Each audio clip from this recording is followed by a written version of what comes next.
so many stories about what you do and what your life has been like. Whenever you are stressed, the first thing that affects your gut. Science tells us that we have about 30 trillion human cells and about 39 trillion bacterial cells. So who's driving who? At 6 o'clock every evening, I need to have some weed and some alcohol. Both? Every day. Both? Every day, yes.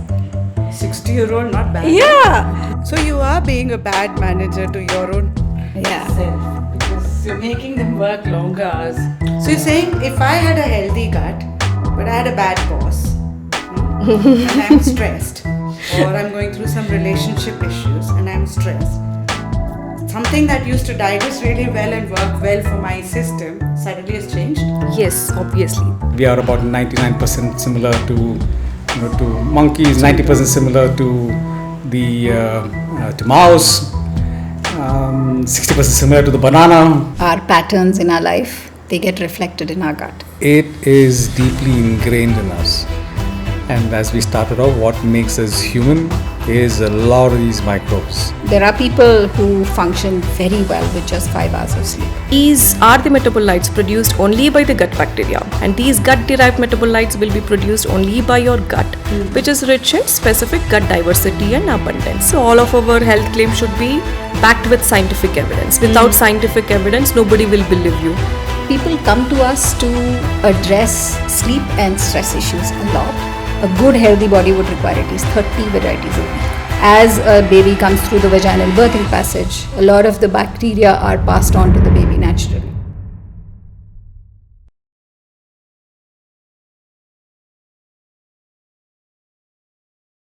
Welcome on board, Bipin. A very interesting topic of gut health and the gut brain health itself.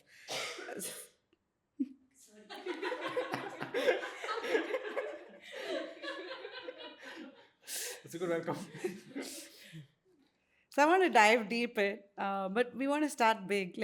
Can you start from the real beginning? Thank you for having me, Sowjanya. It's a pleasure to be here on your show, Attitude Makeover. Intro has not been my forte, okay? So even when we started, he called me outside. So how are you going to introduce? We are going to start the conversation afterwards. If we need an intro, we will figure that out. But Bipin, thank you so much. Bipin Pleasure to be here. is a school friend of mine, a classmate of mine from school days, and is the founder of IOM, a new age gut science company, and is disrupting the space in India. Happy to have you here. I'd like to disrupt it a lot more, and I think we and the team have to work a lot more at really disrupting it, but the opportunity exists. Yeah, I hope you grow and thrive and really help quite a lot of people who really need this. With that, thank you so much for being here. I want to start right from the beginning, the Big Bang. I like that. The Big Talk Bang. to me about the Big Bang, the cells, and today, what's our gut like? Oh, that's so you want to do all this in like 5 minutes? Yes. Rapid accelerated expansion of the universe kinds.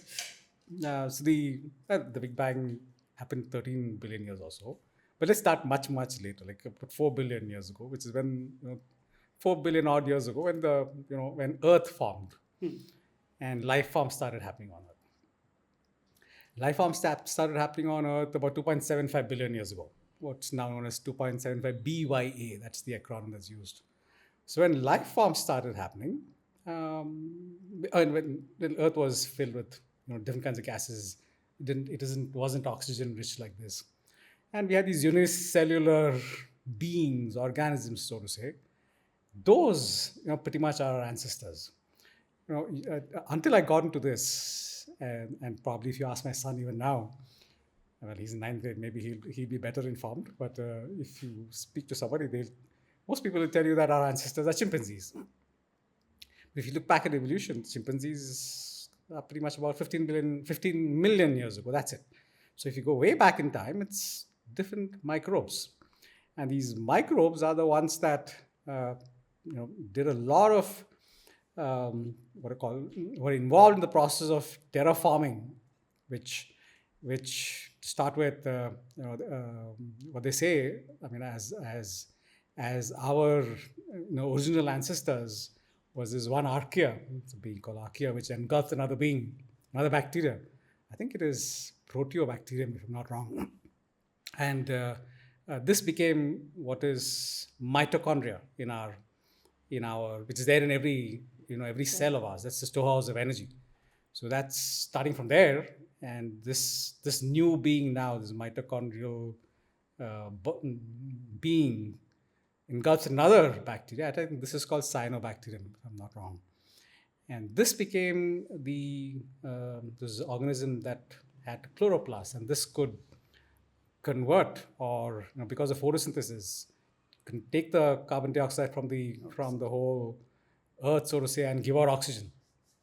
Now I'm possibly going way back in time, but so microbes played foundational roles in shaping us, shaping the planet, shaping the people and the planet, really. Now all of this, for organisms to cooperate is very different from what we all learned in school about the theories of survival of the fittest, competition, and how competition brings out the best in us. But it turns out that cooperation leads us into, or was responsible for larger, or rather bigger, epochal shifts in our evolution. So starting from there, and I think I may have spoken too much. I hope that your audience doesn't get bored about all this. But starting from there to now, to the discovery of genes. I guess Mendel is called the father of genetics. But the whole thing about genes came in during the late 1900s, early 2000s, when the structure of the double helix, structure of the DNA was found, and that's when we started understanding more about the role genes play in us. So I think somewhere around then, different nations went on to create what's called the Human Genome Project. I may have my numbers the dates slightly wrong, but somewhere in the year 2001 is when this whole, the Human Genome Project's findings were announced, the first one. At that time, the gentleman who announced it, for geopolitical reasons, let me not quote names, but he said, now we are closer to finding the mind of God. That is what they said and announced these findings. They said we have about 23,000 genes. 23,000 genes, and among the other things, of course, that we are about 99% similar to monkeys, 90% similar to to mouse, 60% similar to the banana, and so the genes is the software that makes us the hardware. That's how I would put it simply. And we didn't seem to have so many of these software code. When I come from a technology background, we didn't seem to have that much. Very different software code. And yet we were so different. We are the most complex being on the planet. That's what people look at us as, the supreme, or the epitome of God's creation. But it didn't seem like it, because our code was similar to most of the others. Because this threw the whole religious, scientific, political fraternity into a tizzy, and they said, if this is what it is, what makes us so different from the rest of them? And of course, all these teams went into possible discussions like this. Many, of course, they didn't have podcasts then, but many talks and all that, and they came to the conclusion that we have and had. Again, this is thanks to Leeuwenhoek, who discovered that we have bacteria, that we have a lot of bacteria. Which year is this? This is probably in the year 2000 between the years 2001 and 2007, because in 2007 is when they started the Human Microbiome Project. The Human Microbiome Project was constituted to figure out how many microbes do we have, how many microbial genes do we have. That went on for about 9 years. They announced their final findings in 2016. But of course, in the meantime, the data started coming out, as in the role microbes play. So I told you 23,000 genes. Do you want to hazard a guess how many microbial genes we have? I came a little prepared for this conversation. Microbial genes. No, I don't want to take a guess. I thought you came prepared. What is this? No, I know the bacteria in our gut. Microbial genes. What is that?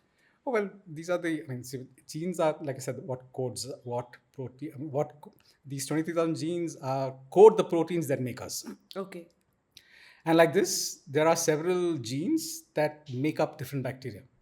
Okay.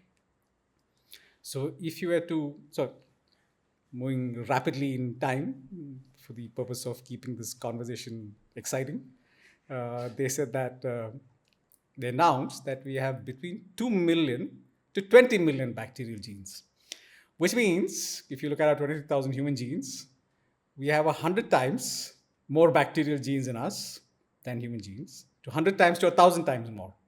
So I mean, you can start there, saying how much more genetically we are bacteria than human.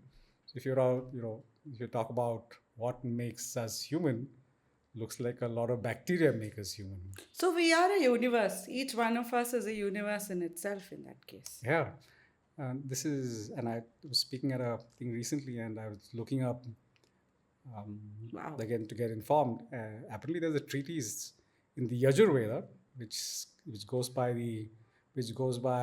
Yat Finde Tat Brahmande, which of course, I mean, you must have understood when you say Brahmande. That means man is a microcosm of the universe. That as is the universe, so is the man, or is the other way around.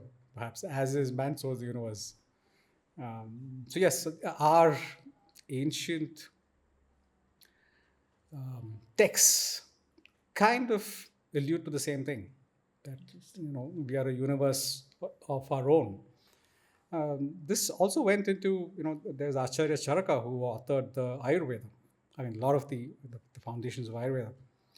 So he also had a whole called Nyaya, which goes by Loka Samhitas, something to that effect. Maybe you can find that out. Locus, whatever. I'm forgetting that right now. But which also means that man is a microcosm of the universe. Can you find what is that? We'll continue. Come back. Oh, great. So yes, man is a microcosm of the universe. But let me not move far away from this. The numbers, data of what constitutes us. While there is a number of genes, and we seem to be at least 100 times to 1,000 times genetically more bacteria than human. We also have, now science tells us that we have about 30 trillion human cells and about 39 trillion bacterial cells. So even if you look at the number of cells that make us, apparently there are more bacterial cells than human cells. 39 trillion. Yes. I mean, that's the number that's floating around. Like all of us. Yeah. Each one of us carry that many bacterial cells in us. Yes. Wow. That's what science tells us now. Wow. So who's driving whom? I mean, it doesn't look then that, my mind is telling, hey, sit here and talk to Bipin. It seems like this universe is then... So this has opened up this whole can of worms. Pretty much like what you're saying. And do we really need to revisit some of these concepts about, what's driving us is possibly more philosophical. But even if you have to look at what's causing what, is our body causing something, or is it the bacteria that's causing something to the body? So in many cases, which the team that has been working on, different teams that we are working on, all of this has seen that it's bidirectional in nature. That it could be that the gut affects the brain, for example, and the brain affects the gut. Therefore, to take that backwards, it could be that the bacteria is affecting certain health conditions. Certain health conditions are affecting the bacteria. So we don't have clear answers to that yet. Well, if you realize, you must have noticed that it's a fairly nascent journey of the nascent science, so to say. And maybe about 2 decades at the most. These 2 decades have, I would say, pretty much turned the whole medical field on its head. I could be, the future could turn this around and say I'm wrong, but where we are going and what findings are coming out every day seem to indicate this. I think I've spoken a lot for your first question. What's the second one? See, I don't have questions. It's a conversation, but I've come a little bit. And yet I don't talk numbers because I don't have a great memory over here sitting on the side. I think one curious question is also then about the environment, right? Like you talked about the Big Bang and how the gases were different and how oxygen started really changing the game. What's the environment inside? It's also full of gases and chemicals. Chemicals for sure. I don't know about gases. That depends on what you eat. But, So fart is collected in your body itself, right? It's there in your body, isn't it? but I think most of these are constrained to certain areas of the body. Okay. And doesn't because there are different barriers, and different barriers keep out. For example, there's a blood-brain barrier, which certain things don't cross. In your gut, there's your epithelial lining, acts as another barrier. So different boundaries which we have evolved to have keep away certain things. But to answer your question about, and or rather to shift your question to from this to microbes, it's there in us all, in us, over us. Skin has a huge number, but the largest amount of bacteria is supposed to be in your gut. Again, there are different papers that keep coming up, and since it's an evolving science, it's a science that's fairly new. Whether you want to call the gut or the gut bacteria as an organ, as a new organ, is work that is going on. But it's that important. Wow. And if you now look at, there is a lot of work that's happening in what's called the gut-brain axis. In fact, we work a lot on the gut-brain axis. As we progress, my team will talk about what are things we're doing in the gut-brain axis. But there's also the gut-liver axis. There's the gut-skin axis. There's the gut-muscle axis. Numerous different connections, correlations that they're seeing. Correlations yet. And a lot of,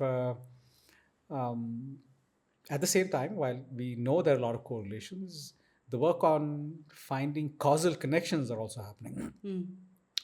Sometime last year, there was this announcement of having of certain bacteria playing the causal role in Alzheimer's. There's new work that also speaks about how Parkinson's could have a gut-first role, which means that, and this has come out from a study published in the Harvard Gazette, that talks about all the people that they studied who have Parkinson's. And out of this, about 76% of the people that had Parkinson's apparently had a gut issue about 14.6 years before. Wow. And of course, these are correlations. I was reading a very interesting paper very recently means day before yesterday, that was published about how a microbial metabolite called quinidine, or quinidinic acid, plays a big role in regulating our appetite. So, well, we do know ghrelin and all regulates appetites. Maybe the precursors to some of these so-called chemicals, hormones, whatever, metabolites really, have the origins in different bacteria, is what we are coming to find. Did we know this before? Because in India, if you actually look at our food to everything, it feels like then it's thought through. So most cultures that have evolved, right? I mean, if you look at the Indian society, if you look at Chinese, and these are the closest, all of them know the role the gut plays in overall health.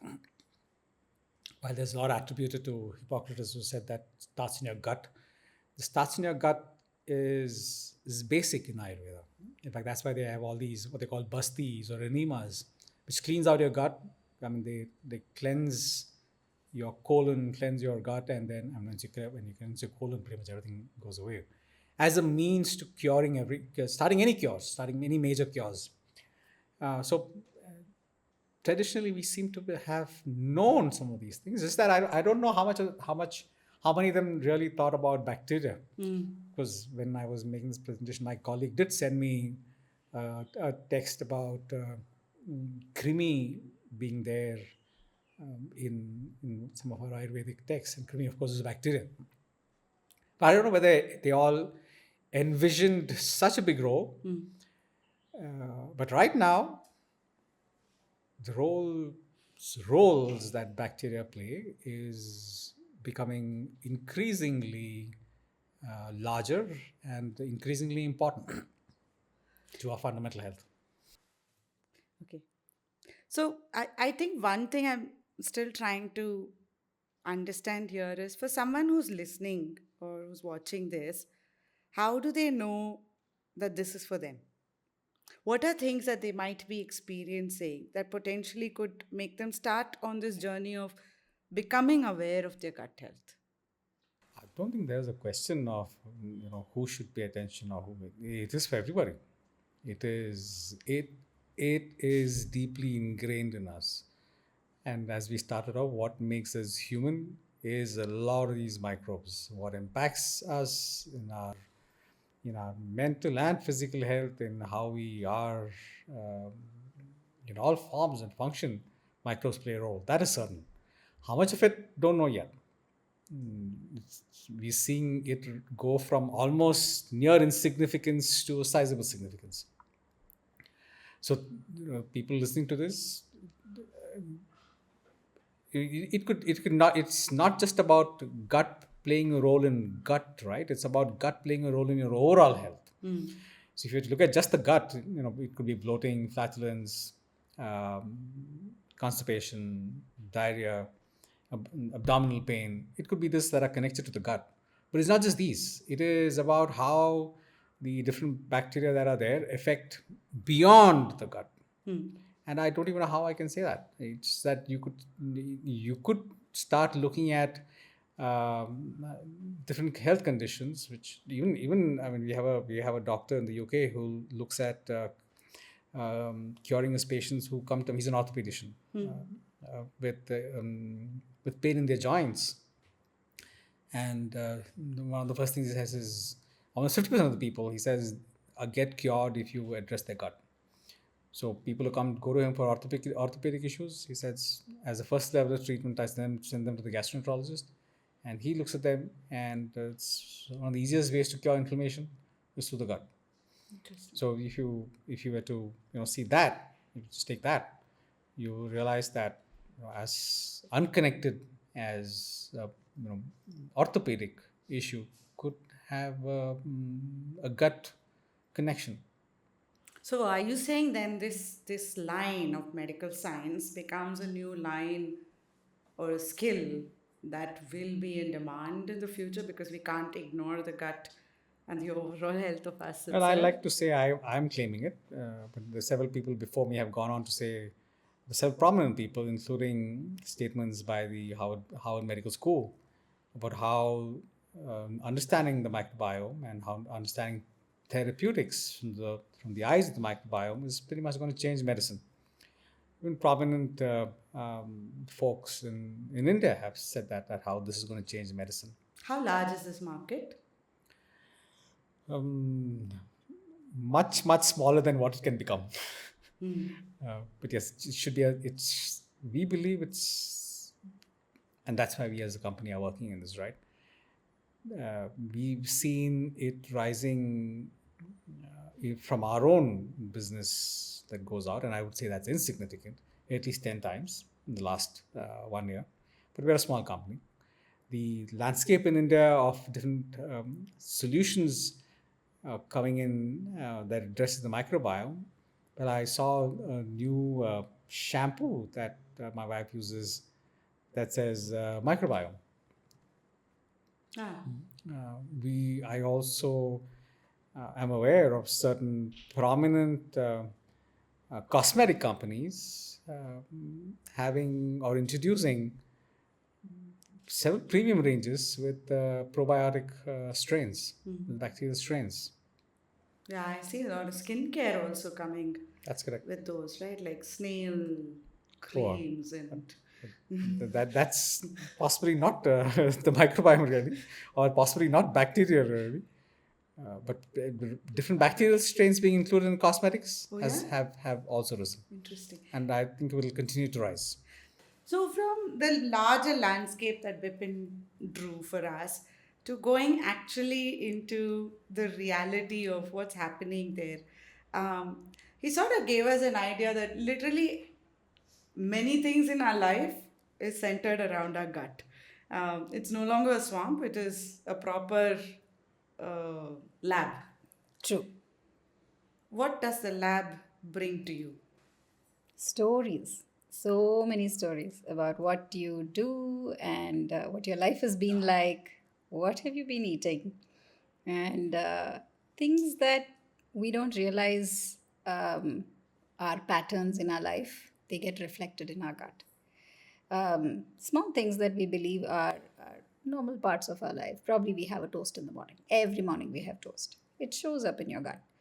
Not as toast, but probably as the fact that you're having processed foods. So your gut tells stories of what your life, your choices are like.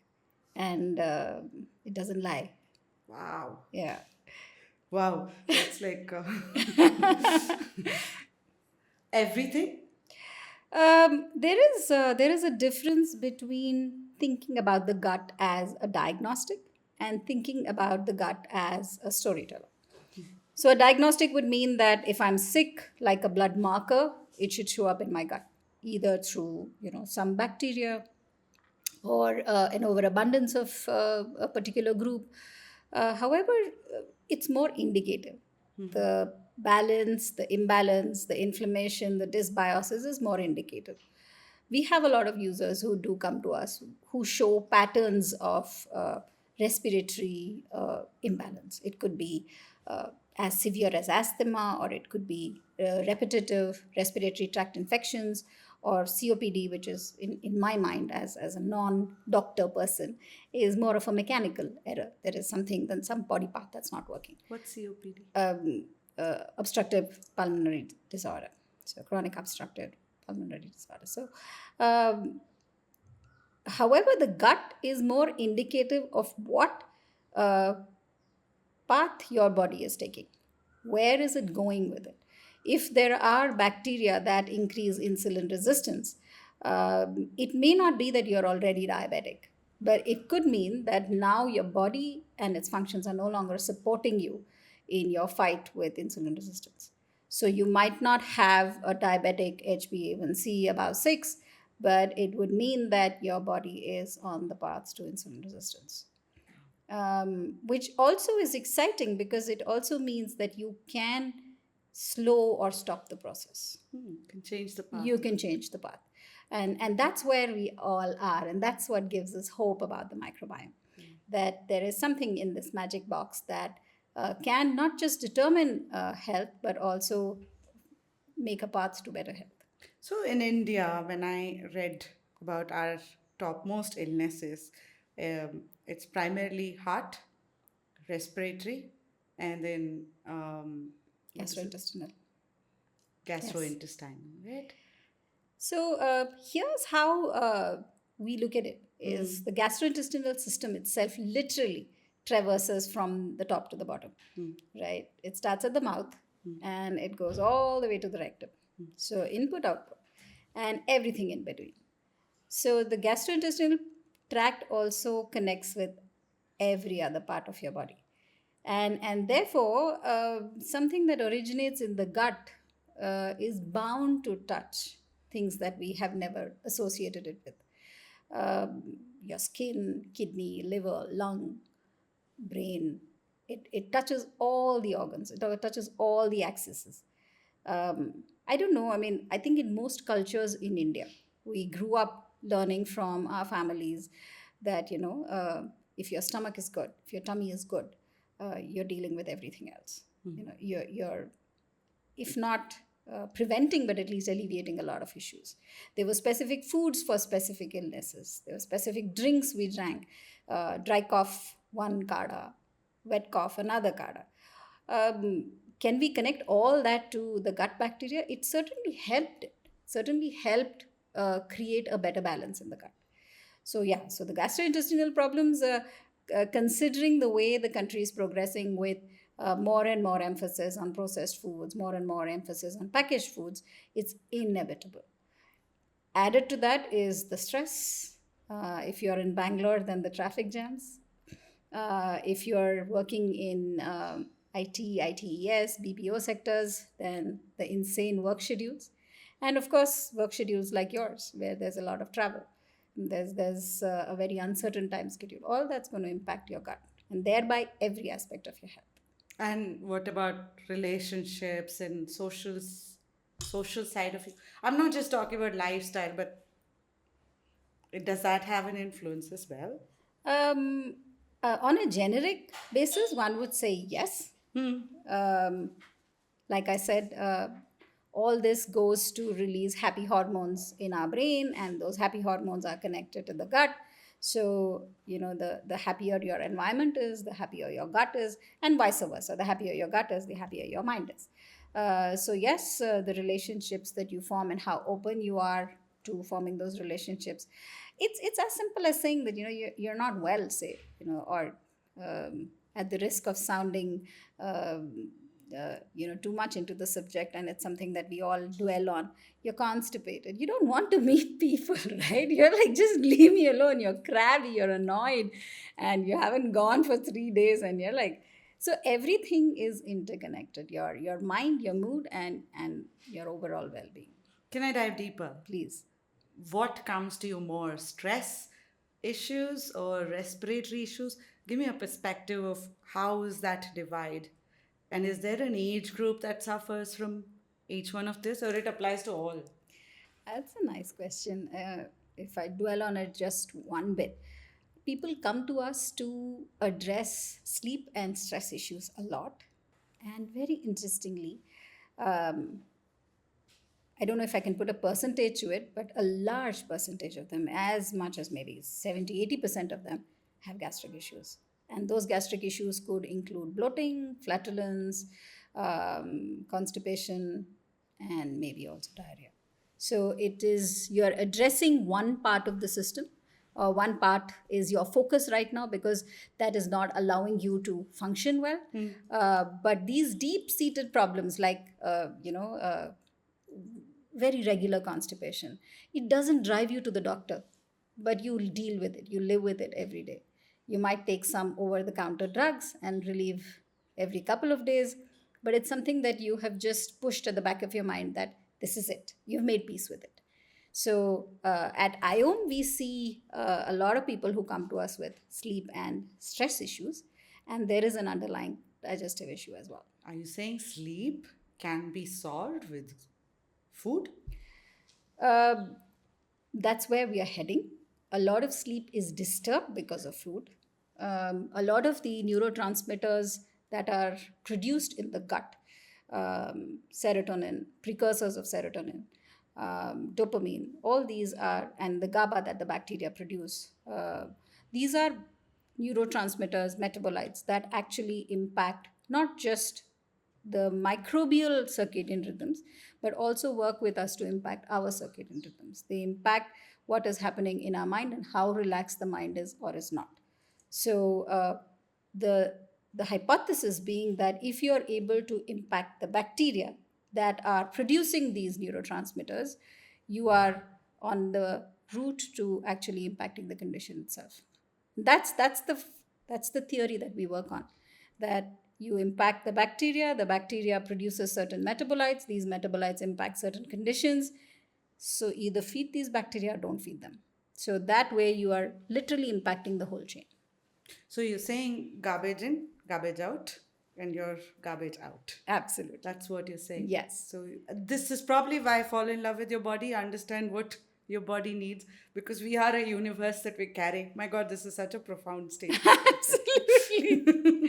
Correct, right? Yeah. So we need to know our body well. Yes.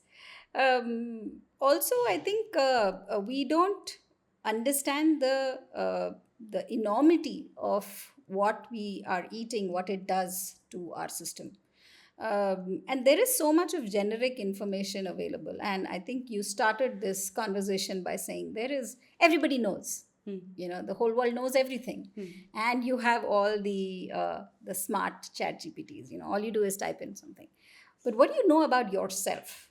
What do you know that particular brown rice or that quinoa or that kale or the kefirs that you're consuming, what is it doing to the bacteria inside? Do you already have a lot of that bacteria? And you go in and take some more. So it's like you wouldn't take, vitamins and minerals and maybe even calcium without a doctor's recommendation. Why would you take these without at least a guide or a look into what is happening in your gut before you take these in? And I mean, a case in point was a user who had come to us who was taking 9 supplements just by reading the internet, just by reading it on the internet. And his gut was in complete dysbiosis, completely off. So one of the things we look for is the diversity of the gut. It's quite debated. Is that the only metric? No, it isn't. It's one of the preliminary metrics. And the more diverse the gut, the more bacteria you have in your gut, the healthier we assume is your system. And you take in all these supplements, which maybe your body needs or doesn't need, and you actually are literally playing with the balance in your gut.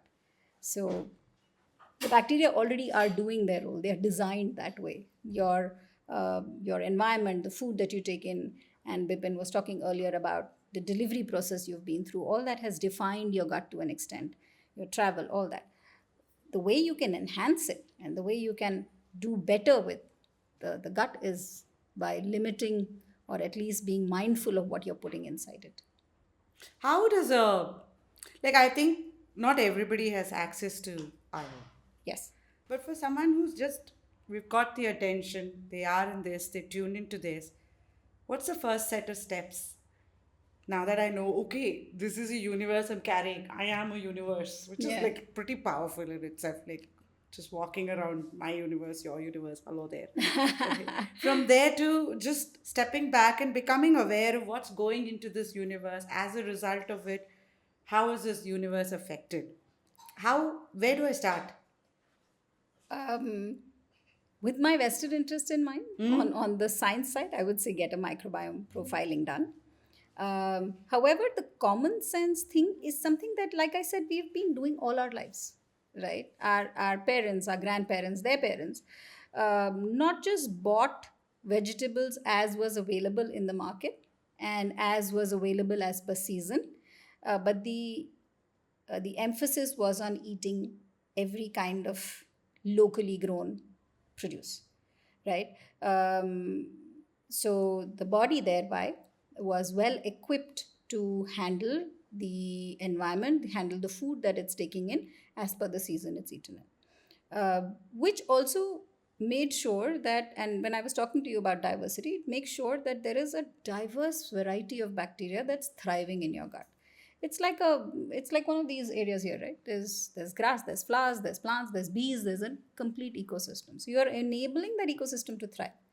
Now, when we do this buying on apps, the cognitive overload allows us to not experiment with too many varieties of fruits and vegetables that we buy. Typically, and I want you to introspect, and anybody who's listening to this, introspect, on how many varieties do you buy in a week? Most likely, you would say that we more or less eat the same vegetables week after week after week. It's the same lot. In some cases, it may be 5 or 6. In some cases, it may be at max 10 or 12. A good, healthy body would require at least 30 varieties a week. Right? Again, all these are thumb rules, right? So one idea would be to not push away certain foods, not push away certain food groups, which a lot of fad diets ask you to do. And be mindful of what your body is saying to you. Your gut basically speaks to you. We were talking earlier and you were saying, I know certain things don't work with my body. Because of the environment we live in, you're rushing, lunch is hurried, dinner is probably in front of the TV or you're watching a movie. You're not mindful of what's going into your body. And importantly, you're not mindful of what that food is doing to you, how your body is responding to it. So in both cases, without a microbiome profiling, when we are more mindful of what's going in and how our body is responding to it, that would be the first common sense thing to do. Add a lot of variety of foods in your diet. Have so as to make sure that you're not giving a chance for certain bacteria to become bullies in your gut. And that's what happens when you stick to one food variety. One of my favorite elderly ladies whom we spoke to, we had told her, please reduce avocados. It's not helping you. Avocado is supposed to be the new superfood, and it's not helping you. It's increasing the wrong bacteria. And she said, I have 6 trees in my backyard and I eat avocado every day. And I was like, please send some to me. Don't eat avocados every day. So again, the intention would be to don't stop eating avocado, but balance it out with everything else in your diet. It's not just one fruit or one vegetable, so that you make sure that the population in the gut is diverse and inclusive. That also doesn't allow for the growth or the overwhelming growth of pathogens or disease-causing bacteria. So there's a multiple role there. So your gut is so full and so settled with a good bunch of or good group of bacteria that even if the pathogens exist, they don't play such a tremendous role in your gut. So if I were to sort of also add to this, what I understand is whether you're going through stress, sleeplessness, or whatever, we've talked about quite a lot of scenarios. First step is to step back and look at what you're eating and whether that's going well or not with you. And then to diversify what you're eating itself. Yes. And be very cognizant of what you're eating. And something that we don't give a lot of emphasis to is how good our sleep is. This respiratory activity that the body rejuvenates, where our body syncs with the circadian rhythm of the microbiome. They have their own cycles. We have a cycle. And the further these two cycles are from each other, the more the imbalance is going to be. So how are they related? That's an interesting question again. I mean, sorry, when I start smiling about these bacteria, my family gets very upset that, you smile about bugs now. What is with you? But it's very interesting that just like us, the bacteria in our gut have a life cycle. They're leading their own lives. In fact, at one point of time, I was trying to generate an AI image where, the bacteria is like one good community in the gut. There's roads, there's traffic, and the information is passed through information highways, and they're all doing their business. Some are farming, some are involved in maybe gardening and all that. So what the gut does then is that it will ensure that there is lesser inflammation. It will work well with your gut barrier. And those are the things that actually enable you to be stronger from inside. So the lining of your gut, how strong that is. And when I mean strong, it's not an iron lining, right? There is the permeability itself causes inflammation. It crosses over into some of the chemicals can cross over into the blood and actually spread through the body. So the inflammation is reduced. The immunity is increased. So there are multiple roles that these bacteria actually perform. And on the circadian rhythms, when these two are not matched, your body is working at a different pace and the bacteria are working at a different pace. So the recovery is not synchronized. Is it like the body wants to rest, but then all other activities are going on separately? It also means that when we say that, I slept for 12 hours but what time did you sleep? I slept at 2, I woke up at 2, that's 12 hours, that's great, but your body is out of sync. The light, the diurnal rhythms, the circadian rhythms, all that impact how your health is and whether you are synergizing with the bacteria inside you. So if I remember back then when I was in my 20s, 30s also, when I was telling you this while driving here, I used to take a lot of pride in saying, I only sleep for 3 or 4 hours. That's a no. That's an indicator. Madam, step back and look at your gut. Yeah. I mean, there are people who function very well with just 5 hours of sleep. There are different metrics of measuring the quality of sleep as well. Not just on how much. So sleep duration is one aspect. Sleep quality is one aspect. Sleep efficiency is another aspect. I can be in bed for 12 hours, but I fell asleep only maybe an hour, 2 hours after just lying around in bed, maybe looking at my phone. So that's not counted as rest. Your body is not rested. So if you look at all these different aspects, if you have got really good quality sleep for 5 hours, and when you wake up in the morning, the body is energized, it's ready to go, that is an indicator that your body is doing well with 5 hours. It's not just one metric. So if you have 5 hours of very disturbed sleep, intermittent awakenings, even bad dreams, nightmares, all that accounts for indication that the gut also is not in order and your sleep is not helping you restore. This is a very powerful one. What's the weirdest cases you've seen?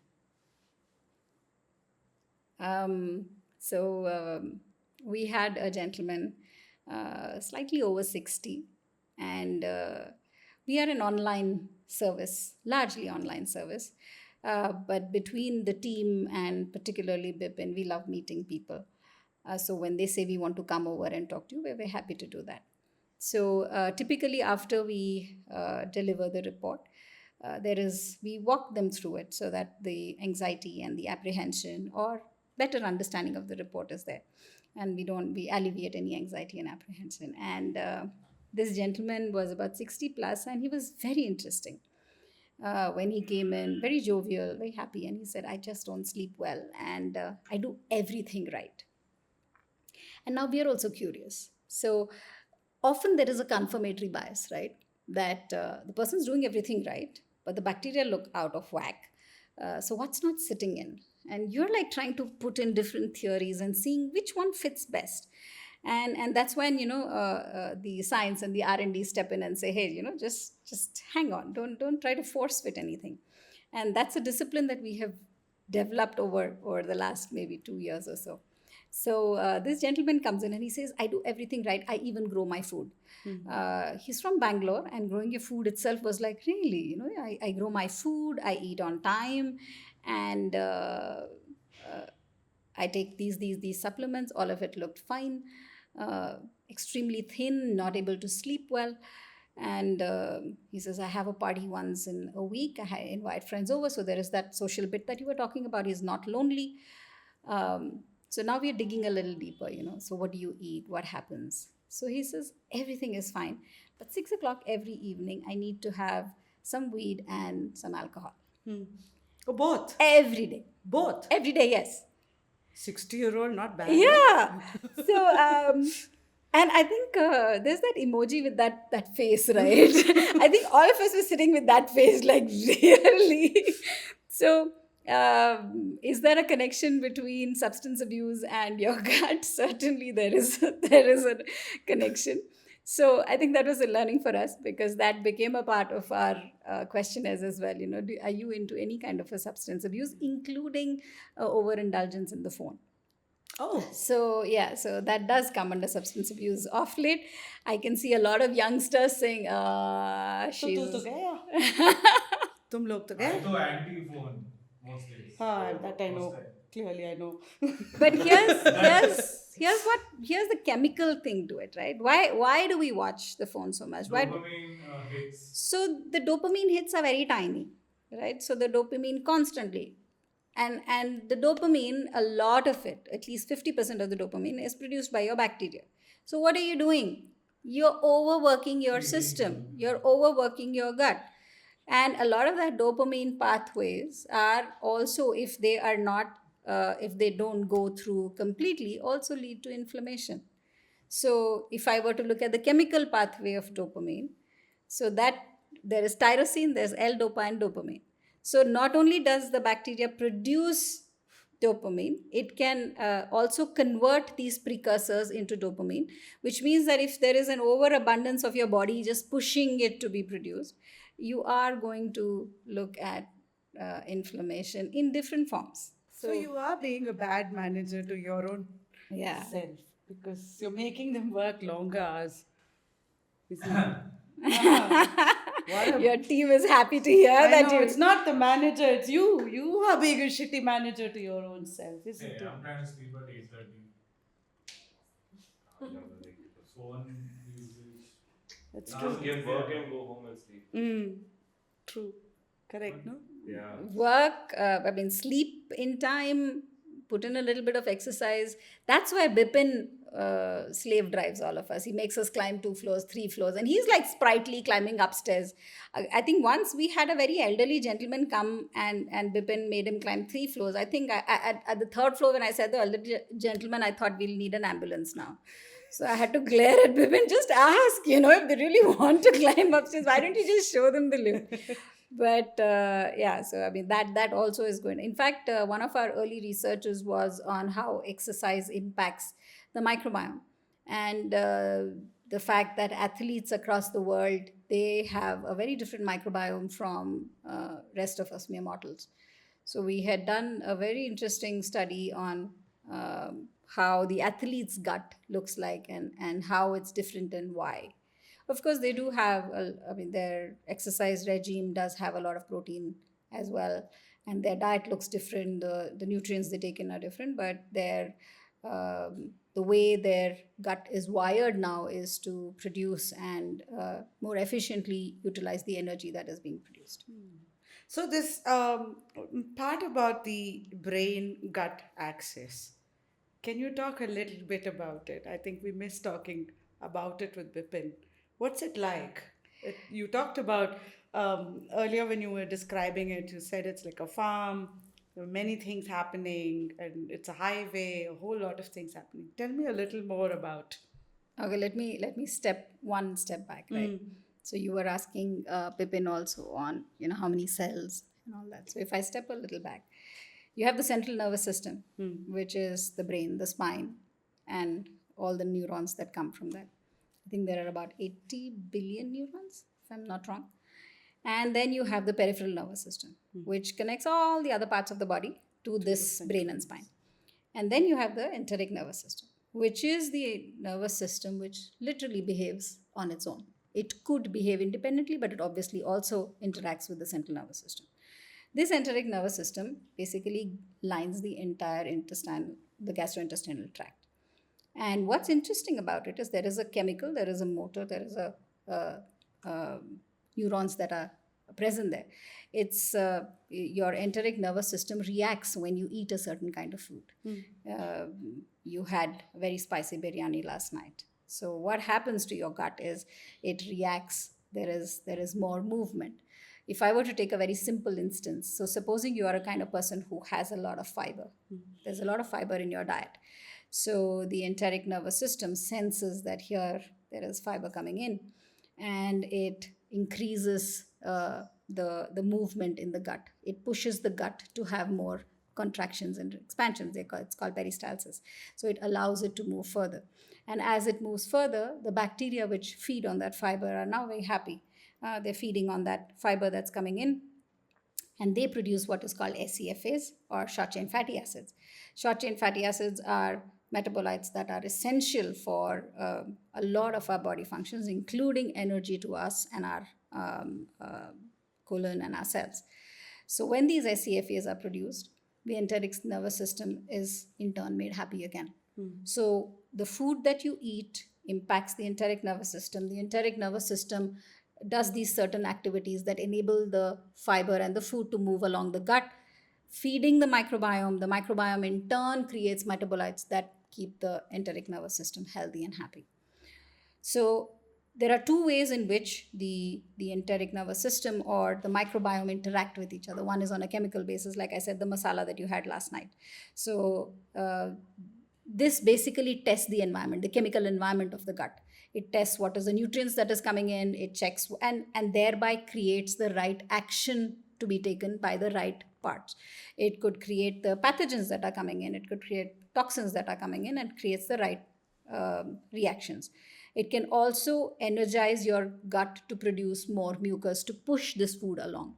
Now, mucus is a good thing. It basically acts as a barrier to the gut so that your gut contents don't leak out in very crude words. But basically, it makes sure that the gut lining is kept intact. And the bacteria also help in keeping the gut lining intact. So there is a constant communication between the bacteria and your nervous system. And a lot of these neurotransmitters, very essential neurotransmitters, your dopamine precursors, serotonin precursors, all these which are produced in the gut are interacting with your brain through the enteric nervous system or the vagal nerve, which was what we were talking about. Imagine it like some kind of a information highway. So information goes up and information goes down as well. We were talking about Parkinson's a little while back. One of the most interesting parts about Parkinson is the reduction in the production of dopamine. Certain parts of the brain which produce dopamine and trigger certain neurons, that part of the brain basically doesn't function as it used to. And one of the ways of addressing that was also looking at what's happening in the gut. And there is people with Parkinson's have been seen in multiple studies to have constipation nearly a decade before the onset of motor symptoms. So your non-motor symptoms or non-neurocognitive symptoms have started nearly 10 years before you actually started showing symptoms of neurodegeneration.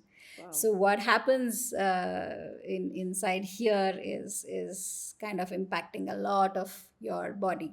So you were talking about it being the second brain. Of course, there is a whole lot of literature written on, butterflies in the gut, Gut intuition yeah, and into all gut. that, So there is something to it. Can we call it all dependent on the bacteria? That's a little simplistic for any biology. But that they play a huge role, that you cannot take away. And that there is a huge possibility to heal and recover and just be stronger. That is the hope. That is the excitement that we all work on. I love this conversation. I think for me, the last 3 years has been on a journey to sort of look inwards. And I realized from not knowing myself to really liking myself, Yeah. this takes it to a new level itself. Yeah. Like you need to love your body considering how hard it's working. Yes. And you are the boss of it. Yes. And we talk about longevity, right? It's, what's the point of living till 100 if you don't have quality of life? Yes. So you should be able to eat, drink, everything, go climb the mountain, go deep sea diving. You should be able to do that. We're anyway going to live longer. We're anyway going to live longer. Yeah. Is it different for women? Is the gut microbiome different for women? Yes, there has been a lot of study done on this, particularly predictably. I am very interested in that, especially on the favorite subject of peri and post-menopause. Yes, there is a lot of interaction between women's health and the gut microbiome. One of the questions I recall you asking, Bipin, was, how does a mother's health impact a baby's health? There's a lot of study that's coming out right now on mother and child health, on, what are the microbes that she transfers to the baby and how. So he was also mentioning about C-section or vaginal birth. As a baby comes through the vaginal birthing passage, a lot of the bacteria are passed on to the baby naturally. As the baby suckles on the mother's milk, through the human milk oligosaccharides, bacteria are transferred. So the mother's health through her pregnancy and before will impact what she's passing on to the baby, not just in terms of overall genetics, but also in terms of the microbial genes that she passes on. So, so in that sense, yes, women's health. There is a lot of research that we have seen on postnatal depression in women whose microbiome has been disturbed. So so there is a huge connection between a lot of these hormones, estrogen production, as well with the gut microbiome. So those are areas of again of hope and excitement that finally there'll be focus on issues that I think as women, I'm trying to correlate, and maybe this is just faltu ka baat. Our body changes when we are hitting adolescence. Yes. And then motherhood. And then again in our 30s or late 30s, perimenopause. And then we go through menopause. Bloody men are so weird. They don't go through anything. They don't go through anything. And we go through all of this, and in each one of these, along with the gut, the hormones add masala to it. You know, at the risk of sounding extremely feminist about it, and this is something that I've been cribbing in office for a while, is that the amount of research that has happened on women's health is abysmal. It's absolutely abysmal. About 3 to 4% of the world's population suffers from erectile dysfunction. And yet the billions of dollars that are spent on it, right? The kind of research that is done on it, against the fact that 50% of the women of the world's population is going to go through, a menstrual cycles, they're going to go through childbirth, they're going to go through perimenopause and menopause. The kind of research that's done on that is pitiful, right? So it's not so much as a complaint, but again, like I said, it's opportunity out there.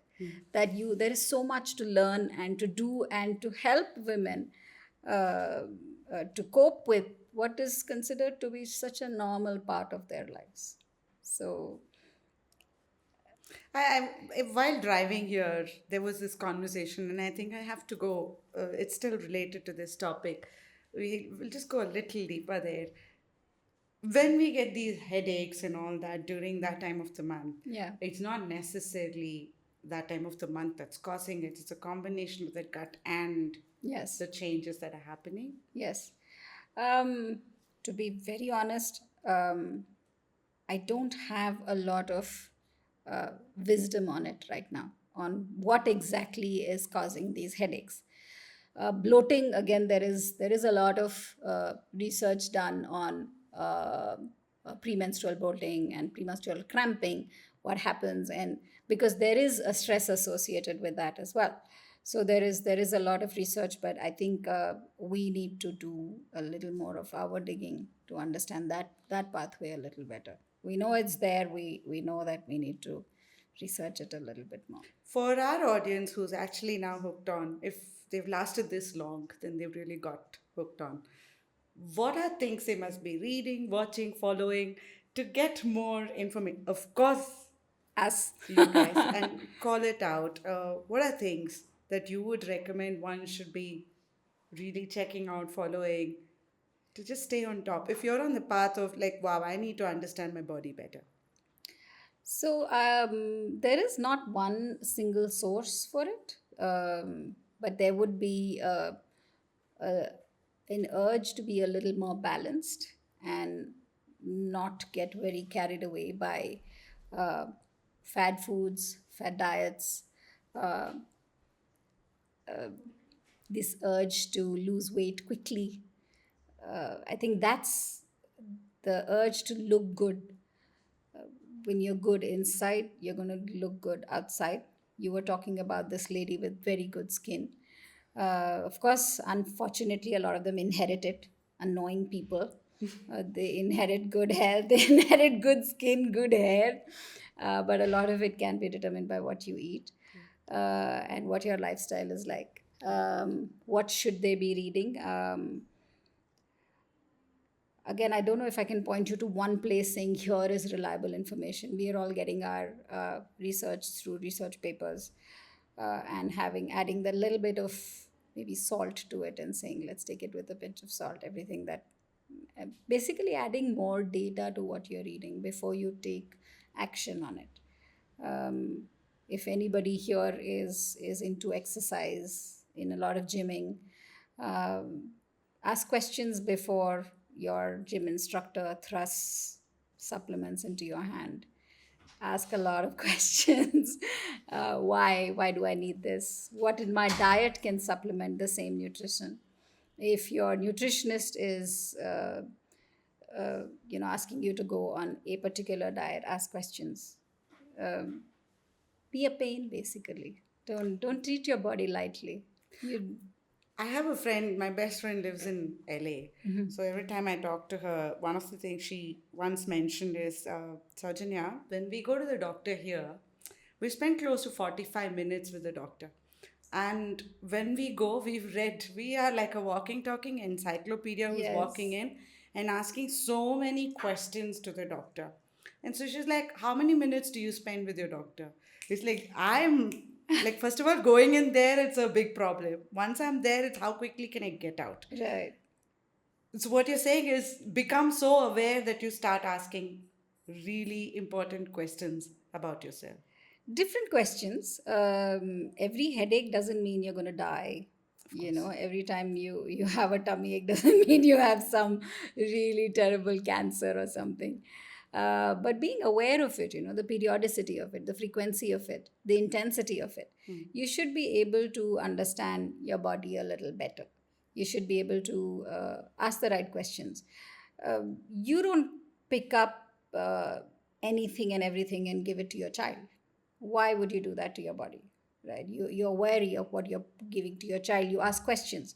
I know a lot of mothers who have also gone through every ingredient that is there at the back of the medicine. Maybe that's a little extreme, but do your research. I mean, if information is so easily available, and reach out to the right experts to take their opinion as well, because there is a lot of conflicting information out there as well. So it's all right. I mean, doctors are now also becoming very, very humane. They understand that you are all Google doctors. They understand that as well. So, but that's all right. That's okay. For someone who's living alone, like, almost all my team members have left their hometown. They're staying here. It's all Swiggy, or they cook themselves. I don't know what else. Or their girlfriends come and cook. I don't know.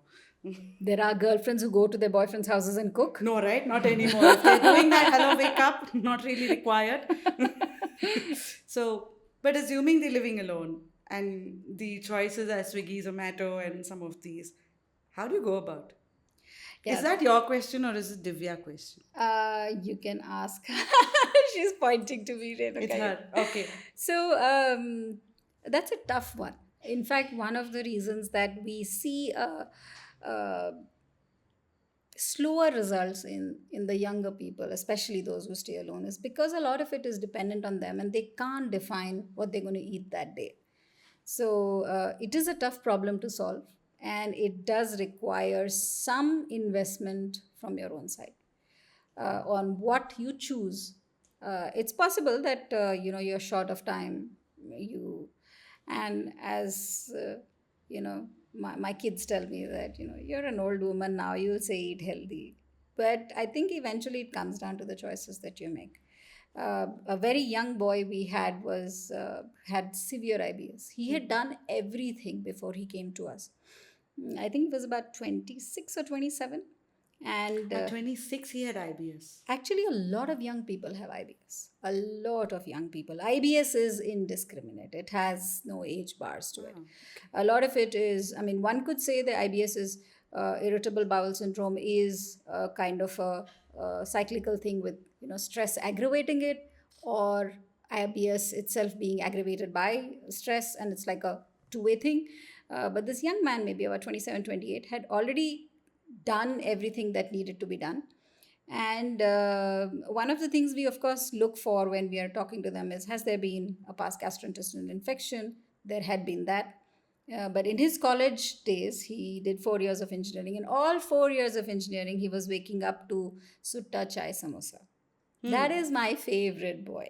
He's like, it's going to show up, right? Because when your body is healthy in its prime, 18, 21, 22, 23, you are like, your body has everything going for it and you're abusing it. On an empty stomach, you have sutta, chai and samosa. And for those who don't know sutta, it's basically a cigarette. And you have a chai and a samosa. Again, you are increasing the gut's vulnerability for any external toxicity or pathogen. So he did have a gastrointestinal infection, I think 6 months after he finished college. And that gastrointestinal infection, if I'm not wrong, it was an H. pylori infection. It stays with you. It doesn't go with antibiotics. You might have a reduction of it, but there is always a chance of remission. So any good gastrointestinal doctor worth his salt will do a typical check for any of these pre-existing conditions as well. So that 6 months he would have had symptoms? He might have had, yes. Like what? Loosies? It could be, yeah, it could be abdominal pain, cramps, loosies, all severe bloating, flatulence, and it could be erratic, unexplained, lasting for, and we have people who have come to us for IBS with 7 to 8 years of living with it.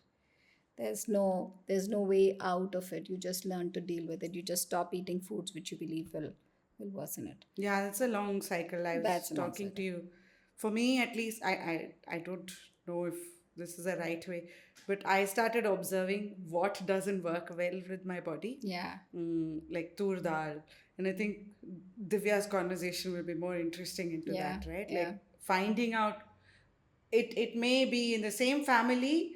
Tur dal works for my sister, Just my mother, but eliminating, not for me. Yeah. And that's quite start normal. eliminating. And that's a lot of guesswork, right? And that's what the microbiome does. That instead of doing the guesswork, why don't we see which are the bacteria that are actually causing this havoc? So I remember when I first came to y'all, collecting that sample during COVID was such a difficult process. I don't know if anybody's collected poop sample. It's like really crazy. And then there was no way to send it to y'all. And so I had to do one of the regular services and box it as food item and send it. But when you opened it, what happens in your lab? Imagine opening so much poop out there. Does it spill on you? What happens? Oh my God, that's such a gross thing. I know. Yeah, so of course we've been through this, the poop jokes and, oh, you're so crappy and we take your crap and nobody takes your shit, we do. We've been through all this. Of course, we've had a lot of branding, marketing people saying, So I don't think when use shit this. hits rock bottom, come to us should be your branding. Correct. And we've been through that, and we've got really censured by a lot of people saying that, be a little serious.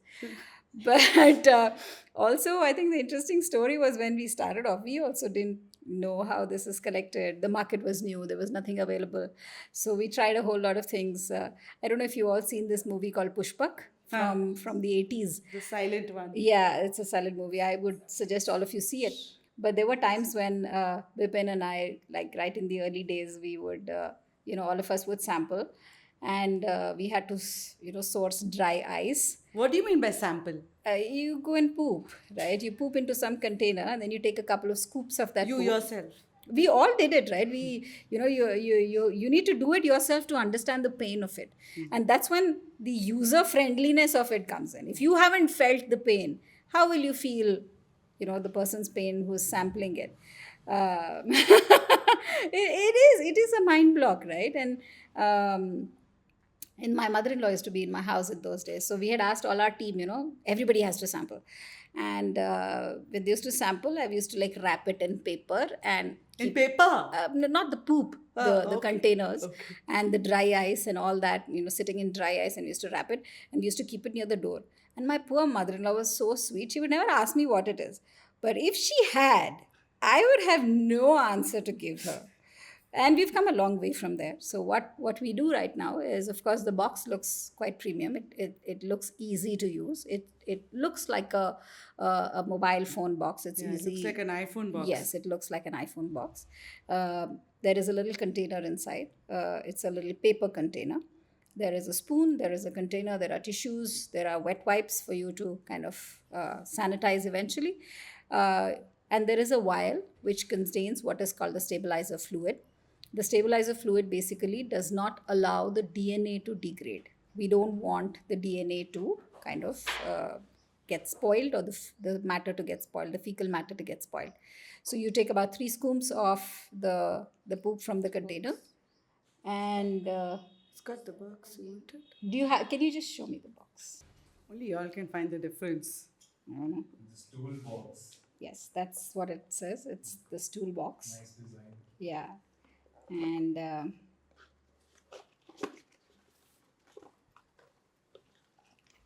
so there is a vial inside. with a little bit of this fluid. Okay. That's a preservative fluid that does not allow your stool to degrade. So this is to protect the DNA Of in the you. bacteria, yes. Okay. So you put it inside this, and after this, it does stay for a good amount of time. So you don't have to worry that, oh my God, I pooped, now I need to get rid of it right away. So it can be sent the next day, the day after that. That's not a problem. So it's got like 48 hours life. It has actually almost 2 months of life. Primarily because a lot of women don't want to sample if their periods are going on. We advise them not to, not because of any other reason, that it's just uncomfortable. It's just icky and it's uncomfortable. We also advise people not to sample if they have had antibiotics very recently because the gut flora has changed. We ask them to give it at least a 2 to 4 week gap before they sample, or they've been through a surgery. There's a nice instruction manual that is there, which basically tells you what to do. And this little box contains everything that you need. It has a little spoon as well. Yeah, see the spoon, okay. It was a shock. So there's a spoon, there's a garbage bag, there's wet wipes, and this kind of folds out into a carton. So you just poop into that, and the garbage bag takes care of your disposal. Wait, you poop into that and then you Yes. put that poop with the spoon? Have I done it right? You just take it from here. You put 3 spoons into the bottle, close the lid tightly, and shake. And then let us know that you're done with your business, and we'll come and pick it up. Thank you for this. Thank so you. has the poop fallen in the lab and have you had to scoop it out? So the mechanism is different. The lab manages it very differently, which is why we ask them to send it back in this box. So because it reaches, it's nicely padded. It have you doesn't. tied up with Swiggy or Zomato? So we work with multiple logistics partners, not with Swiggy, but there are other partners we work with for pickup and drop. Okay. And a lot of times we try to club samples and send them, yes. So, and take it to the lab. I have to admit, I haven't seen the process of what the lab does when it gets the sample, but right now the sample becomes like a fluid because it's nicely, and they take it through processes which kind of homogenizes the mixture. So you have a poop collector who collects all the poops. Wow. See, you're so lucky you're standing behind the camera. And you're not the poop collector. But I mean, it's done so. How do you say it? Antiseptically in some ways. Yeah. Because with this you don't know, right? And the chances of it, there is, even when it comes to you, when you're sending it back, there's a fully sealed poly bag that it comes back in. Yeah. So whoever is handling it, we have not had any accidents with it at all because it's almost foolproof now. Yeah. So yeah. No, So the accident happens when you scoop it from one and put it in the other. which is why we provide all the wipes and everything and the garbage bags and the disposals to make sure that doesn't happen. Thank you for keeping this otherwise hilarious conversation so comfortably serious. We've had. I'm telling you, those early days. Now that you have youngsters and we are all well on our way, I'm going to take this off. Can I? No, I'm just moving. Continue and then Bipin, where is Bipin? behind. Bipin made us do, in order for us to test multiple vendors, multiple processes of sequencing itself. So 4 vials at a time. Oh. So you sit with a pre-labeled vial 1, vial 2, vial 3, vial 4, the same sample. Please don't add this into this. But we had to do the testings for us to understand the processes, right? Oh, your lab must have been a stink. It wasn't. That time we were working with a lot of labs close by. And so we would just directly go and hand it over to them. So, and they know how to handle biomatter. So it's not, like I said, it's not like you're opening a bottle of poop. And it does go instantly into processing. So it should not be a problem. Got it. Yeah.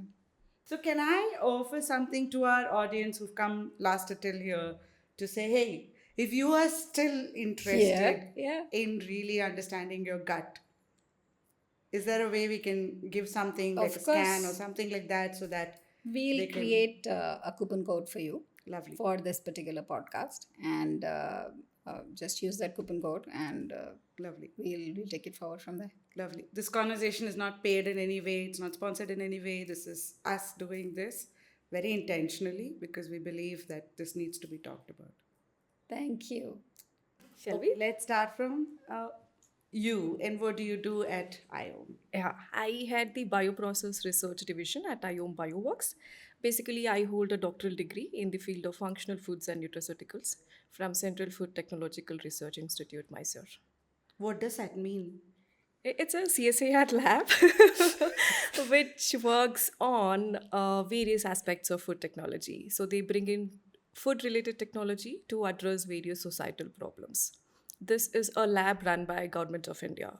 What do you do there? Like you look I- at the origin of food or the quality of the grains? What is it? At IOM Bioworks, No, the lab. there I did my PhD on psychobiotics.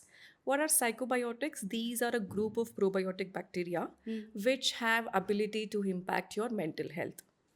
So we formulated various Ayurvedic formulations and then screened and selected a particular psychobiotic microorganisms from these foods and then evaluated its ability to impact your brain, whether they have ability to produce neurotransmitters, whether they have ability to reduce the stress in the brain.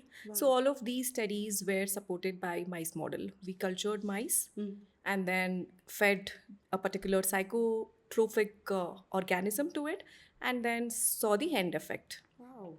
So this was my PhD work. We do this in India. Yes, we do this in India. And every biotech lab houses honeymoon culture facility. So each of these biomolecules or any phytonutrients or any food molecules that hits the market should follow these rigorous protocols. Okay. And so in IOM, what do you do? In IOM Bioworks, we specifically screen few phytonutrients. So we adopt a dual approach formulation strategy wherein we complement traditional Ayurvedic recipe with a modern nutritional science. So we take a blend of various Ayurvedic ingredients as a source of phytonutrients. It could be ashwagandha, it could be bacopa, which are rich in phytonutrients. We select these key ingredients which are reported to have ability to stimulate your mental health effect, and then this is complementing with a clinically driven nutraceutical molecules. It could be prebiotics, it could be omega-3 fatty acids such as DHA or EPA molecules, it could be essential amino acids like L-tyrosine which have ability to modulate your brain. So we carefully choose the specific ingredients from Ayurvedic formulation as well as from a clinically driven nutraceutical ingredient, and then we do validation experiments in order to substantiate our claim. Because we come from a domain of nutraceuticals, all of our claims should be backed with scientific evidence. In order to back with a scientific evidence, we follow a multi-step rigorous laboratory experiments. What we do is, as Renuka just mentioned, once we receive the stool samples in the lab, we isolate the DNA and then amplify using a specific primers in order to know what's in your gut. So from this, the DNA, which is derived through the stool sample which you have given us, we will know what is your gut diversity and abundance. With this, we wish to do a precision nutrition. What is precision nutrition? Now that you are aware, precision aid strike, we do precision nutrition. So the nutrition which is specific for your gut, which in turn based on your gut diversity and abundance, which is unique to you, which works only to you.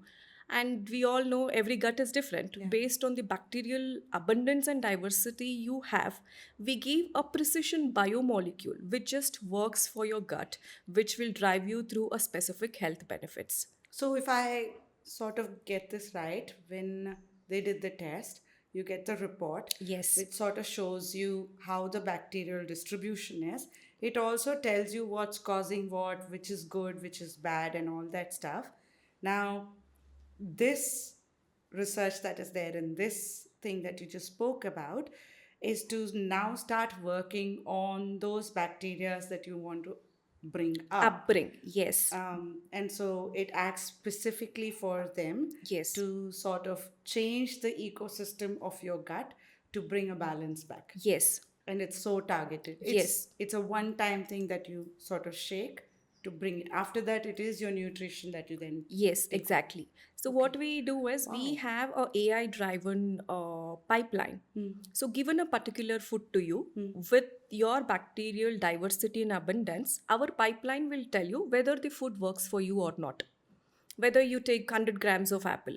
So we all know we eat food as a source of nutrients, right? So apple could be rich in fibers like pectin, cellulose. It could be rich in phytonutrients like quercetin, which might offer specific health benefit. So our AI driven pipeline will tell you whether given a particular food for a particular gut condition, whether will you be able to see a change. So that optimal shifting from the gut dysbiosis to an optimal gut, which will drive you through a particular health condition. So this is answered by our AI-driven pipeline. So without doing any experiments, our in silico pipeline will tell you a particular person eating so and so particular food, which is rich in K nutrients, will drive you through a specific health benefits or not. Got it. And so, do you have to redo the test, or would you be able to predict based on how you're injecting each one? We have to redo the test at two different time points. One, before starting the food treatment. The second, after you have finished the course of food treatment. Got it. And how long is this period, Divya? We advise you to take anywhere between 6 to 8 weeks. Okay. 6 to 8 weeks is mandatory in order to see a visible results. 6 to 8 weeks, and you can target it, change the ecosystem. Wow. Yes. So 6 to 8 weeks, it's mandatory to have these supplements that will. Now, these are See the not visible like your results. supplements that we are used to, like magnesium supplements, etc., etc. These are more. Give me a perspective of these supplements. So that's what I said. We adopt a dual approach formulation strategy.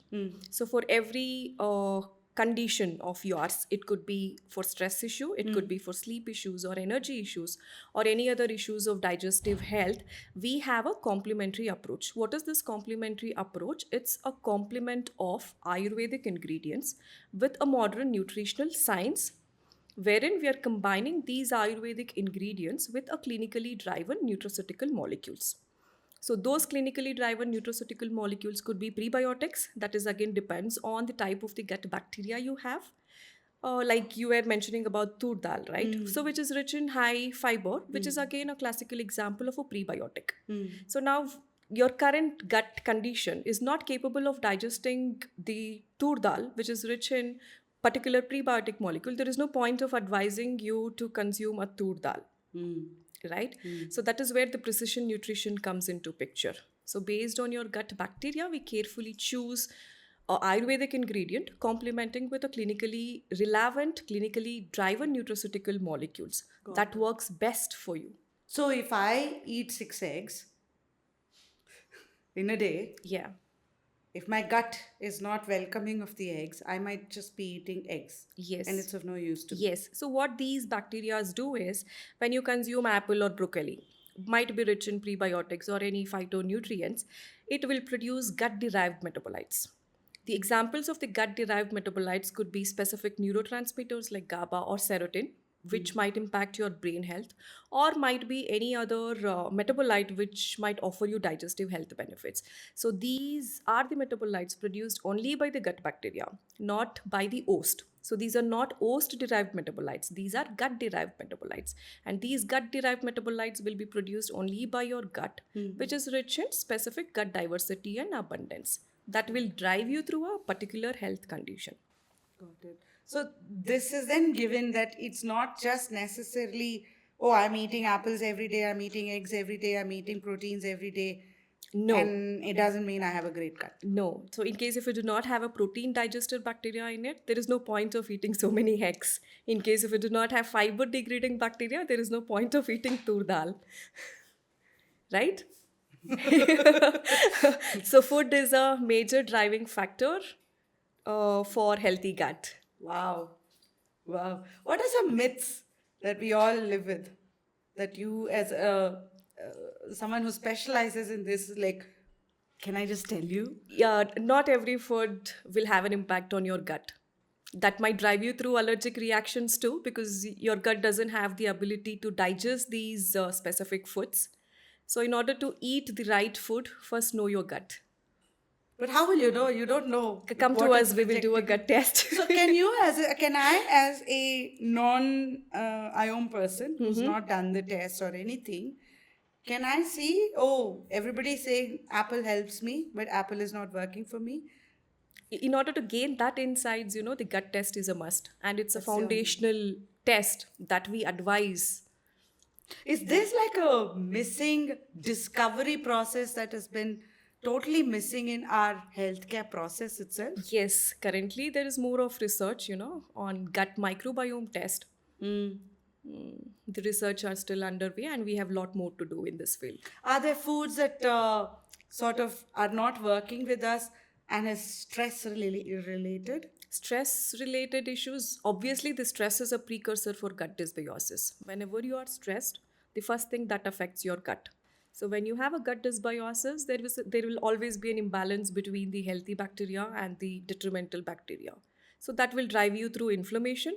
And when your body is fighting inflammation, you have more of oxidative markers, which will again, combat stress, sleep issues, and energy issues. So you're saying if I had a healthy gut, but I had a bad boss, and I'm stressed, or I'm going through some relationship issues and I'm stressed, something that used to digest really well and work well for my system suddenly has changed? Yes, obviously. The external factors will also have a major impact on your gut. The temperature at which we get exposed to, the humid conditions, the physiological stress. So these are the key players which impacts your gut. I'm like spellbound here. Crazy. Yeah. No, I was curious, is there any possibility of self-assessing this? There is no self-assessment. There's You no have way. to come Not to even us. coming close to this. Or will you self-assess your gut bacteria? Yeah, not in that detail, for sure, but to understand, like, a lot of people cannot afford this, right? This process on day-to-day basis, they are not aware, or they can't they won't see it as like a thing to do, right? So in order to self-assess some of this on a day-to-day basis, how do we know, like, hey, this To my happens? knowledge, there is no self-assessment on gut microbiome test. You have to get your gut microbiome test to know what's happening in your gut. But I think then this is an important part of. So do you see this as easily accessible to all in like 5 years? It will be, provided we work on costing. What It what will. goes into the costing in the background, Divya? The pipelines, the AI-driven pipelines we What are have these built up. pipelines? So this is an AI-driven pipeline. So once we have a DNA isolation done, we amplify using a specific primers in order to know the type of the bacterial genera you have in your gut. So that will be used as a raw file for our pipeline that will give you information on the different gut diversity and abundance you have. This is one factor. The second factor could be the costing that is related to DNA isolation and extraction procedures, the DNA stabilization fluid. It's again a patented fluid. Currently, we are outsourcing the samples. So the DNA patented stabilization fluid. So these are all the cost factors that goes in for the costing of the gut microbiome test. Got it. And these are all done in India, or Yes, are you yes, getting these these? are the sequencing. The major factor is the sequencing. We need to sequence, right? Once we isolate the DNA, amplify using a specific primers, we need to sequence. What do you mean by sequencing? Sequencing is getting to know the different type of bacterial genera present in your gut through the stool samples we have received. So that's a that is major that, driving factor. That's that pie chart that you'll give us. Yes. Of here's the whole set of bacteria you have, and this is the percentage. That's what you Percentage, call yes. sequencing. So we want to bring the change from the current state to an optimal state, so that you see the reduced stress or sleep issues or the energy issues or some sort of discomfort you have been facing with respect to digestive disorders. So how we can bring the change from the current state to an optimal functioning stage. Wow. I found this very useful. So when I took my report and went to the doctor and I showed it, I think the conversation was very different. as against without it. I think that would have been a trial and error. Whereas with this, it was like, oh, where did you get this from? And that was a very... You took the report which was given by us? Yeah, Okay. yeah. He was kind. She was one of our early. Okay. Yeah, that's okay. why I remember how I took the... What's in your gut then? It's a shit. And like, I think now it should be pretty cool. I think 2 years back, I was a chain smoker. I used to have a lot of neat whiskeys, a lot of stress. Work was very hectic. Long hours, eat outside pretty much 5 days a week. There was no fiber. I don't like vegetables. I'm a meat eater. I'm a hardcore meat eater. I hardly eat rice. I don't drink water much. So I think there was all telltale signs. Sleep was a problem, but I used to brag about I only sleep very little kind of thing. But I think at some point I realized, dude, you need to change. And I think that's where we started. It's been a long way now. No smoking, no drinking. Good. Food is much better. I think it can be much better. Have you taken our supplements? No, You tried should. yours just now. But that's what you mean. That's Yes, the yes. prebiotic that you're talking about? It's a component A, which is an Ayurvedic formulation. Along with this, you would be getting a capsule of prebiotics. I see. So it's a dual approach strategy. I see. So you have to take 5 grams of this powder, which is an Ayurvedic formulation. Along with that, you have to consume 1 pill of prebiotics. But you can't do all this without the gut test. Can you, without doing the gut test, can you start on some of these prebiotics? No. It would be too generic in nature. That might not help you. Because So in of order each to know one's- the right prebiotics, you have to get your gut microbiome test. And that's mandatory. Got it. Any questions from Can you? we call those an Ayurvedic component A as prebiotic activators? Can we call those as phytonutrients? Sure. Phytonutrients. Sure. So just saying Ayurvedic herbal formulation. Which are rich in phytonutrients. Phytonutrients meaning nutrients derived from Plants. From plants. from plants. Got it. So what we are currently doing is we are coming up with a tailored formulations. We have 2 focus. The first focus is on gut-brain axis, targeting mental wellness, again through gut test. The second one is to come up with the formulations to treat various digestive ailments. So under digestive ailments, we have 5 tailored formulations. 1 to treat diarrhea, constipation, acidity, acid reflux, and general gut well-being. Under gut-brain axis, we have 3 tailored formulations to address your sleep issues, energy issues, as well as your stress issues. So all of these formulations will be validated in our lab. So wherein we follow a multi-step rigorous protocol in order to validate our claim. So the one which you tested is for stress reduction. So when we say we have a formulation, tailored formulation to bring down your stress, we need to validate. Because without validation, it doesn't make sense. Because these comes under a category called functional foods.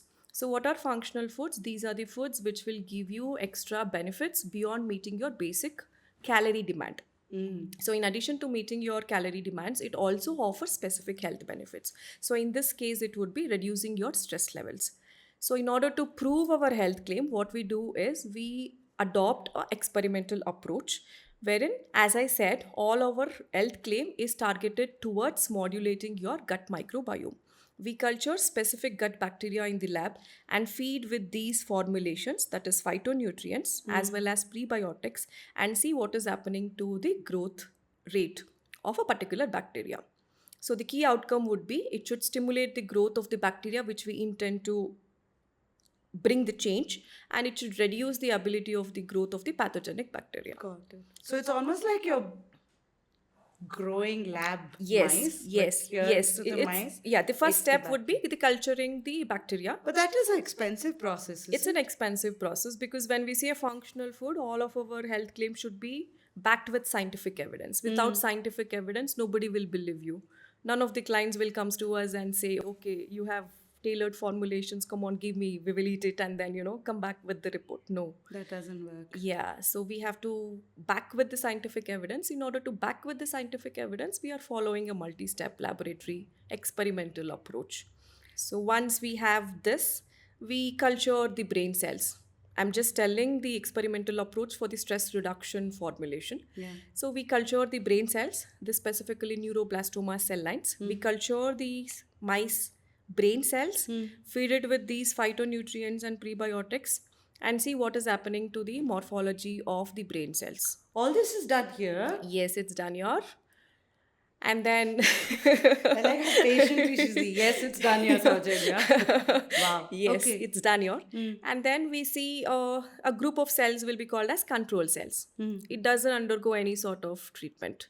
And the next set of cells will be fed with either phytonutrients or a prebiotics, and we compare what's happening to the cell morphology of the control cells as well as the treated cells.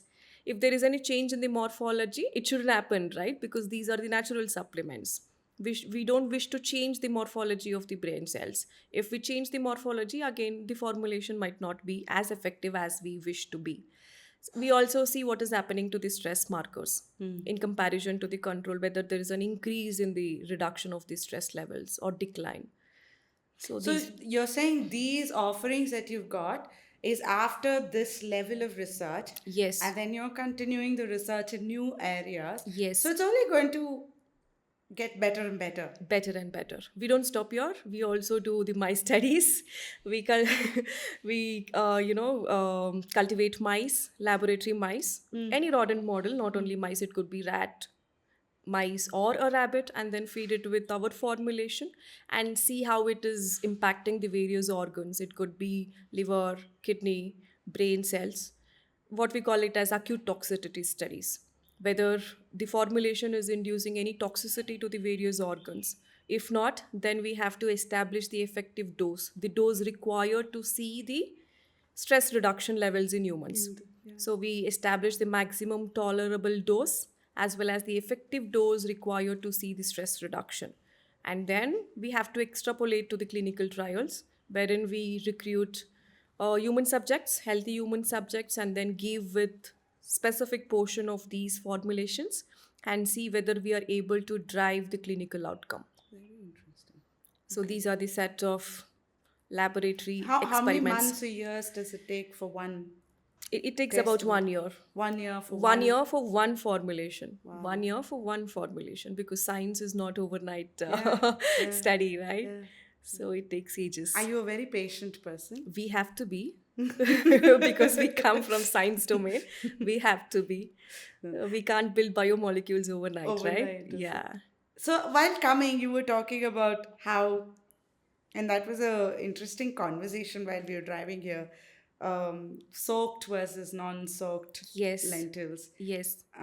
Can you talk a bit about it? Because What I need to even happens? know. Yeah, what happens when you soak is that we have a specific molecule called phytic acid, which is again a nutrient derived from a plant source.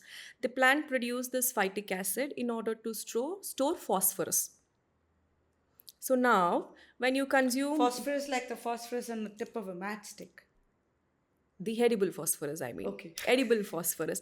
When you say proteins or amino acids, the proteins are made up of amino acids. The amino acids have certain portion of phosphorus in it. Okay. So now to build the amino acid by the plants, they produce this molecule called phytic acid. So now when you consume this phytic acid, what happens inside the human body? It complexes with various minerals like iron or other minerals like calcium, and it hinders its bioavailability. That's why it is called anti-nutritional factor. In order to reduce the phytic acid content in legumes or nuts, you have to soak. That is why it is advised to soak the nuts before you eat, so that it will drive you through better bioavailability. It will not hinder the mineral absorption. It will enhance your digestibility. That's the science behind soaking the nuts. And these days we no longer do some of these things itself. Most of us do. Most You- of us you do. do? Yes, we do. How about you? Don't you soak the nuts You before? cook, Yeah. Okay. I mean, I have to. You but you soak. the almonds. Peanuts, no. So almonds. Almonds. It's better if you It's soak. all over internet. They keep saying that phytic acid is like the protected layer for the. Yes. To protect it from insects or anything, I don't know. So that it has that layer and it is harmful for us. Not like in volume, but It's not harmful. It's endures the bioavailability of the various minerals. yeah, for our gut bacteria. So we were talking about it while driving and coming because I told her that I have a problem with tur dal. Throughout this journey, tur dal being the Tur dal has been a topic of conversation. The but tur that's dal what- is rich in high fiber, the prebiotics. That is what, in case if you do not have a fiber degrading bacteria, there is no point of you consuming tur dal. So it's not as simple as, oh, I'm eating all plant-based diet, so I'm healthy. No, you should have the right bacteria for fermentation process to happen. Wow. It's such an interesting space, Bipin. Thank you very much. Why did you get into it? I got because of my own health issues. Yeah. Anything else you want to tell to a common person who's So the not food aware? is a major driving factor for your gut. So to know what's happening in your gut, come to us, get our gut microbiome test done, and we will tell you the right food that needs to be eaten. heavy plug. a doctor doing different job now. Look at Thank your you. growth. Thank you. Thank you so much, Divya. Thank you. Thank you. So, Shortest, anything you Let's guys have want to ask? samosas now. Yeah. We good? Yeah? Well, thank you.